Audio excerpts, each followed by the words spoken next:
Post অফিসে বিনিয়োগ করবেন বলে ভাবছেন, এই ভুলগুলি একদম করবেন না।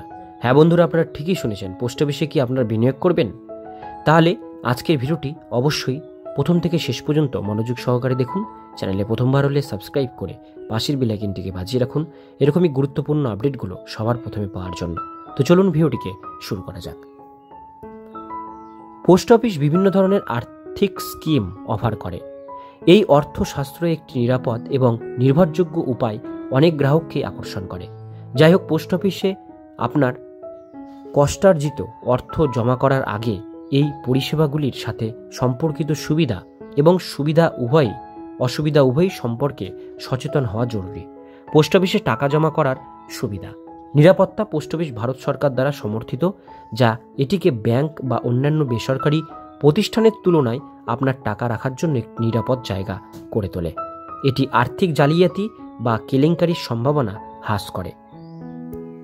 উচ্চ সুদের হার। পোস্ট অফিস সেভিংস অ্যাকাউন্ট এবং ফিক্সড ডিপোজিট অসাধারণ ব্যাংক সেভিংস অ্যাকাউন্ট বা ফিক্সড ডিপোজিটের তুলনায় বেশি সুদের হার অফার করে। এটি পোস্ট অফিসকে সঞ্চয়কারীদের জন্য একটি আকর্ষণীয় বিকল্প করে তোলে। সকল বয়সের জন্য একাধিক স্কিম। পোস্ট অফিস শিশু থেকে প্রবীণ নাগরিক পর্যন্ত সমস্ত বয়সের মানুষদের জন্য উপযোগী বিভিন্ন স্কিম অফার করে। এই স্কিমগুলি বিভিন্ন আর্থিক চাহিদা মেটানোর জন্য চালু করা হয়েছে। সুবিধা। শহরে এবং গ্রামীণ উভয় এলাকাতেই পোস্ট অফিসের শাখা রয়েছে।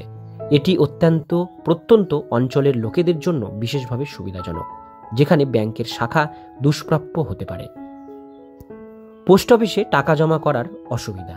আধুনিক প্রযুক্তির সমিতি ব্যবহার। ব্যাংকগুলির বিপরীতে আধুনিক ব্যাংকিং প্রযুক্তি গ্রহণের ক্ষেত্রে অনেক পোস্ট অফিস এখনও পিছিয়ে রয়েছে। এটি লেনদেনকে কম দক্ষ এবং কখনো কখনো কষ্টকর করে তুলতে পারে। গ্রামীণ এলাকায় টাকা তোলার সমস্যা। গ্রামীণ পোস্ট অফিসগুলিতে টাকা তোলার ক্ষেত্রেও সমস্যার সম্মুখীন হওয়া অস্বাভাবিক নয়, কারণ তাদের কাছ থেকে সবসময় পর্যাপ্ত নগদ নাও থাকতে পারে। সংযোগের অভাব। কিছু পোস্ট অফিস কেন্দ্রীয় সিস্টেমের সঙ্গে ভালোভাবে যুক্ত নাও হতে পারে, যার ফলে অ্যাকাউন্টের তথ্য আপডেট করতে বা লেনদেন প্রক্রিয়াকরণে বিলম্ব হয়। বিশেষ করে যখন তহবিল অ্যাক্সেস বা স্থানান্তর করার চেষ্টা করা হয়, এটিও হতাশার কারণ হতে পারে। অত্যাধিক ভিড়। বিশেষ করে ছোট শহর বা গ্রামীণ এলাকায় যখন বিপুল সংখ্যক লোক একই সময়ে লেনদেন করতে আসেন, সেই সময় পোস্ট অফিসের ঘর ছোট হলে ভিড় হয়ে যেতে পারে। সীমিত স্থান এবং সুবিধার জন্য পোস্ট অফিসে গিয়ে টাকা নেওয়ার বিষয়টা অস্বস্তিকর হয়ে উঠতে পারে। গ্রামীণ এলাকায় কর্মসংস্থান। সরকারি নিয়ম অনুযায়ী গ্রামীণ ডাকঘরে কমপক্ষে 3 জন কর্মচারী থাকার কথা। যাই হোক, অনেক পোস্ট অফিসেই কর্মচারী অভাব রয়েছে, যার ফলে পরিষেবাতে বিলম্ব দেখা দেয়। নিরাপত্তা এবং সুদের হারের পরিপ্রেক্ষিতে পোস্ট অফিস প্রায়শই অনেক ব্যাংকের চেয়ে ভালো বলে প্রমাণিত হয়। অতএব আপনার অর্থ কোথায় জমা করবেন তা সিদ্ধান্ত নেওয়ার আগে এই বিষয়গুলিকে সাবধানে বিবেচনা করা অপরিহার্য।